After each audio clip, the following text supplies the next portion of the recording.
नमस्कार, nation TV Bharat में आपका स्वागत है। मैं हूं सोनी। आइए आज की खास खबरों से कराते हैं रूबरू। उत्तराखंड किसान मोर्चा संगठन के कार्यक्रम को लंढोरों में आयोजन किया गया, जिसमें बड़ी संख्या में लोग शामिल हुए। इस दौरान हसनु प्रधान ने उत्तराखंड किसान मोर्चा की सदस्यता ग्रहण की।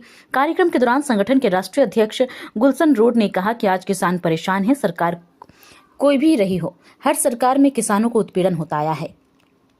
राष्ट्रीय अध्यक्ष गुलशन रोड विजिलेंस टीम पर बोलते हुए कहा कि विजिलेंस की टीम टाइम पे टाइम लोगों को घरों में छापा मारने का काम कर रही है।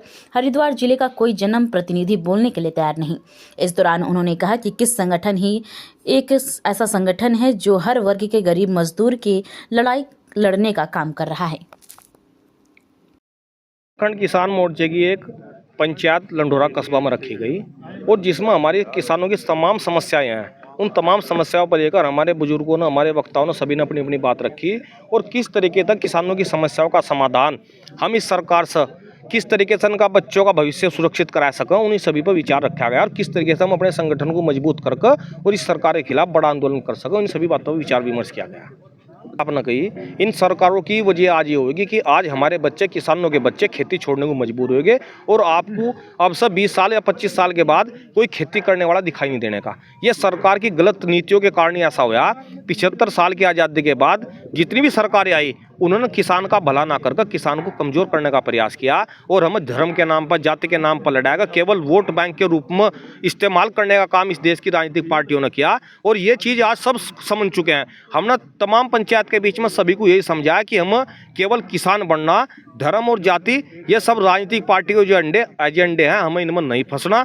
अगर हम बात करें उत्तराखंड के अंदर एक प्रदेश दो कानून, पहाड़ के लोगों को मूल निवास दिया जा रहा है, हरिद्वार को लोगों को स्थायी प्रमाण पत्र दिया जा रहा है।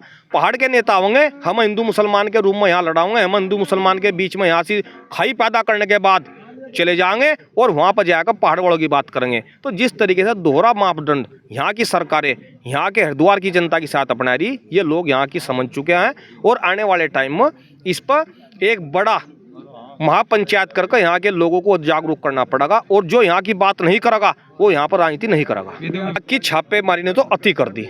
अगर आप देखोगे पहले तो विद्युत विभाग की छापेमारी किसान टारगेट पर तो था पहले से ही, पर वो दिन में थी। अब रात को 2 बजे, रात को 12 बजे, सुबह तड़क में 3 बजे, कौन किस हालात में अपने घर में है, घर में कोई बड़ा छोटा है नहीं है, बच्चे हैं क्या है, किस तरीके से रात को दीवारों से कूद कूद कर बिजली वाले लोगों के घर के दरवाजे तोड़ रहे। मतलब एक तरीके से पूरा गुंडा राज यहाँ पर बिजली विभाग के द्वारा चलाया जा रहा है, विजिलेंस की टीम के द्वारा चलाया जा रहा है। इसकी हम घोर निंदा करते हैं और सख्त चेतावनी इस पंचायत के माध्यम से हम यहाँ विजिलेंस को और यहाँ के प्रशासन को देने चाह रहे हैं कि या तो ये इसमें सुधार कर लो, नहीं तो आने वाला टाइम विजिलेंस के लिए भी यहाँ बहुत अच्छा नहीं रहेगा। जिस दिन किसी गाँव में फंस गए उस दिन इन्हें बंधक बनाया जाएगा और इन्हें घेरा जाएगा, ये गाड़ी छोड़कर भागने को मजबूर होंगे यहाँ से। हम ये कहना चाह रहे हैं हमारी कमजोरी तो यही है यहाँ के जनप्रतिनिधि। आज जो हरिद्वार की ये दुर्दशा हो रही, इसके लिए यहाँ के जनप्रतिनिधि जिम्मेदार हैं। पिछली बार अगर आप देखोगे उठाकर यहाँ सारे विधायक बीजेपी के थे और बीजेपी के विधायक बदले यहाँ की जनता ने कांग्रेस के विधायकों को लेकर आई।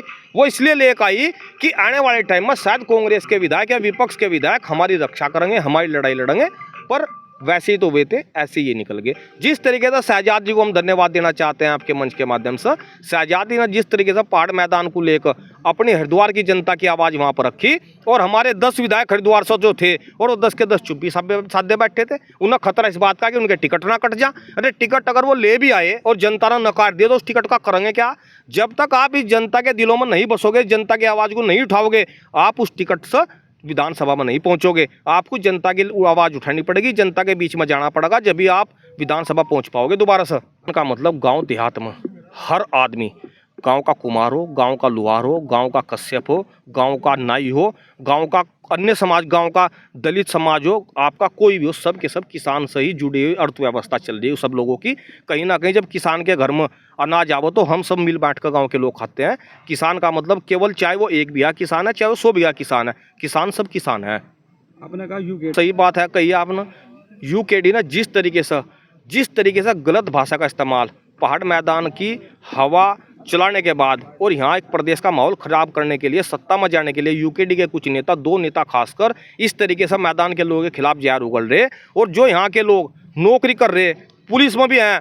अभी एक लड़का लक्सर से जो दरोगा के पोस्ट पर वहाँ पर था, जिस तरीके से उन्होंने उसके साथ अभद्रता करी और पहाड़ मैदान को नाम लेकर उस पर कमेंट कराया गया, वो किसी सूरत में हरिद्वार के लोग बर्दाश्त नहीं करेंगे। हम वो लोग हैं, जब उत्तराखंड बन रहा था हमने पहले ये कहा था यहाँ की सरकार को कि हम लोगों को उत्तर प्रदेश में रहने दो।